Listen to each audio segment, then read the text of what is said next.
देश आजादी का अमृत महोत्सव मना रहा है। इसी कड़ी में आज जांजगीर चांपा जिले के चांपा के रंगमहल रिसोर्ट में 2 दिवसीय सेमिनार का आयोजन किया जा रहा है, जहां देश भर के यूनिवर्सिटी के प्रोफेसर जुटे।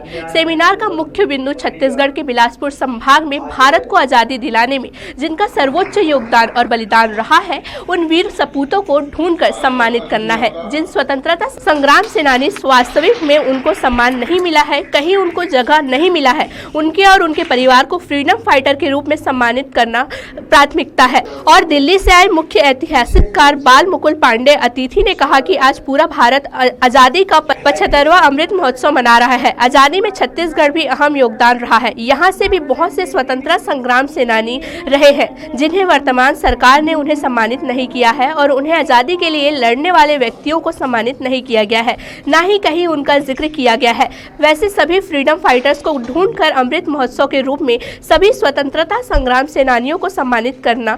आजादी के 75वें अमृत महोत्सव के रूप में मोदी सरकार अगले 3 वर्ष तक अमृत महोत्सव मना रहे हैं। देखिए, मैं मूलतः मध्य प्रदेश, अविभाजित मध्य प्रदेश का रहने वाला हूं और वर्तमान में भारत की इतिहास की सर्वोच्च संस्था भारतीय इतिहास अनुसंधान परिषद में सदस्य सचिव हूँ। उस दृष्टि से चूँकि हम पूरे देश में, राष्ट्र में भारत का अमृत महोत्सव मना रहे हैं आज़ादी का, तो मेरा ये प्रयास है कि वो छोटे छोटे स्थान, छोटे ऐसे रिमोट एरिया जहाँ पर वनवासियों का विद्रोह हुआ, जहाँ पर जनजातियों ने किया, जहाँ पर किसानों ने किया, ऐसे प्रत्येक स्थान को स्पर्श करने का उद्देश्य हमारी संस्था का है। यही कार्य भारतीय इतिहास संकलन योजना भी कर रही है। तो हमारे संयुक्त तत्वाधान में देश भर में हम 75 सेमिनार कर रहे हैं। उसमें से ये एक उसका उपक्रम है और मेरी जानकारी में लगभग 80 से अधिक शोध पत्र आए हैं, जो पूरे बिलासपुर के प्रत्येक राष्ट्रीय आंदोलन से जुड़े हुए विषयों को लेंगे और ऐसे ऐसे जो अनसंग हीरोज़ हैं, अल्पज्ञात स्वतंत्रता सेनानी जिनको इतिहास में महत्व नहीं मिल सका, वे सारी की सारी चीज़ें अब इस संगोष्ठी के बाद निष्कर्ष के रूप में संपादित होंगी और एक विषय नया निकल कर आएगा, ऐसा मेरा प्रयास है। बहुत पुरस्कार महाविद्यालय है और इसके प्राचार्य प्रोफेसर पटेल साहब बहुत ही मेधावी और एक कहना चाहिए अनुशासित प्राचार्य के रूप में है। उनके नेतृत्व से मैं पूर्ण रूप से प्रभावित हुआ और उनकी कार्य क्षमता का परिणाम है कि आज इतना सुंदर तरीके से ये हमारी राष्ट्रीय संगोष्ठी संपन्न हो रही है। आज़ादी का अमृत महोत्सव देश के स्वतंत्रता के 75 वर्ष के अवसर पर एक अवसर लेकर के आया है। इतिहासकार के नाते और इतिहास संकलन योजना के संगठन मंत्री के नाते मैं यहाँ पर सेमिनार में आया हूँ। उद्देश्य है कि यहाँ के लोकल जो स्वतंत्रता संग्राम सेनानी हैं, जो पुस्तकों में नहीं आए, जिनको सम्मान नहीं मिला जो सम्मान मिलना चाहिए था, कुछ मुट्ठी भर लोगों को ही सम्मानित करके और ले लिया आज़ादी बिना खड्ग बिना ढाल, साबरमती के लाल तूने कर दिया कमाल, ऐसे नैरेटिव सेट करके ऐसे लाखों करोड़ों क्रांतिकारियों को अपमानित किया गया है। आवश्यकता है कि इतिहासकारों के माध्यम से स्थानीय सबूतों के आधार पर ऐसे लाखों क्रांतिकारियों को सम्मान दिया जाए, उनको इतिहास के पुस्तकों में लाया जाए, उनके कंट्रीब्यूशन को रेखांकित किया जाए और उसके आधार पर भारत में जितने क्रांतिकारी हुए हैं उनके माध्यम से भारत के क्रांति को सामने लाया जाए कि हमको आज़ादी किसके बदौलत मिली। किसी एक व्यक्ति, किसी एक विचारधारा, किसी एक परिवार के बदौलत आज़ादी हमको नहीं मिली। देश के लाखों लाखों महिला, पुरुष, स्त्री, सामंत से लेकर साधु तक और वनवासी से लेकर गिरिवासी तक सबका बड़ा बलिदान हुआ है, तो ये आज़ादी मिली है। लेकिन दुर्भाग्य से हमारे इतिहास में बहुत ही संकुचित रूप से भारत का इतिहास, स्वतंत्रता संग्राम का इतिहास पढ़ाया गया है। 2-3 वर्षों में आशा है कि पूरे देश में इस प्रकार स्थानीय स्तर पर रिसर्च के माध्यम से उन सारे क्रांतिकारियों को इतिहास के पुस्तकों में स्थान मिलेगा जिनका बलिदान इस देश की स्वतंत्रता के लिए महत्वपूर्ण था।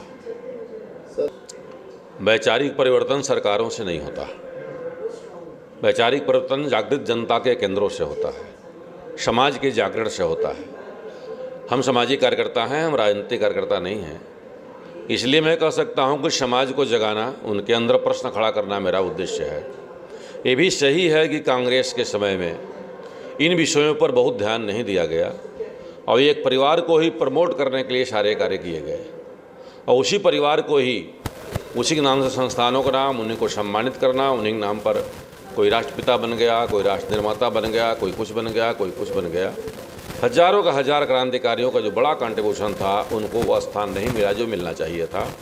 हमको लगता है कि यह सरकार जो है उस पर भी ध्यान दे रही है और एक परिवार से हट करके अनेक परिवार संपूर्ण भारत के क्रांतिकारियों को चिंता करने का कार्य कर रहे हैं। और इस कॉलेज में अच्छे फैकल्टी है, सोच अच्छी है और अनुशासन ठीक ठाक है इसलिए यह जो सेमिनार पूरा हुआ और जिस शांतता से और जिस संस्कार से हुआ, इस तरह लगता है कि विद्यालय में शिक्षा का वातावरण है और अच्छे अध्यापकों के द्वारा अच्छी शिक्षा दी जा रही है। हमारे पास अभी तो लगभग 6,500 विश्वविद्यालयों में हम जाते हैं। देश के 650-700 जो ज़िले हैं वहाँ हम जाते हैं। महाविद्यालयों की सूची ऐसे सामने बहुत नई गिनती में है कि कितने विद्यालय में गए हैं, उसका सम्मान मिल रहा है। वीर सावरकर के कोठरी में जाकर प्रधानमंत्री बैठ करके फ़ोटो खिंचवाते हैं, वहाँ आंसू बहाते हैं। उससे बड़ा सम्मान किसी क्रांतिकारी को और क्या मिल सकता। हम लोग इतिहास संकलन के माध्यम से पूरे देश में जाते हैं, क्रांतिकारी परिवार के लोगों को सम्मानित करते हैं। अभी 5 मिनट के बाद ये कार्यक्रम होने जा रहा है कि जिसमें क्रांतिकारी को परिवारों को सम्मानित करेंगे। उनके स्थानों पर जाते हैं, वहाँ इतिहास दिवस के माध्यम से वहाँ के लोगों को जागृत करते हैं कि आपके गांव का एक लाल इस भारत माता के लिए बलिदान हुआ था, आपका गर्व का विषय है। इस प्रकार के हमको लगता है कि 10,000 से अधिक क्रांतिकारियों के ऐसे परिवारों को हम लोगों ने अभी तक चिन्हित किया है और उनके पास हम लोग गए हैं।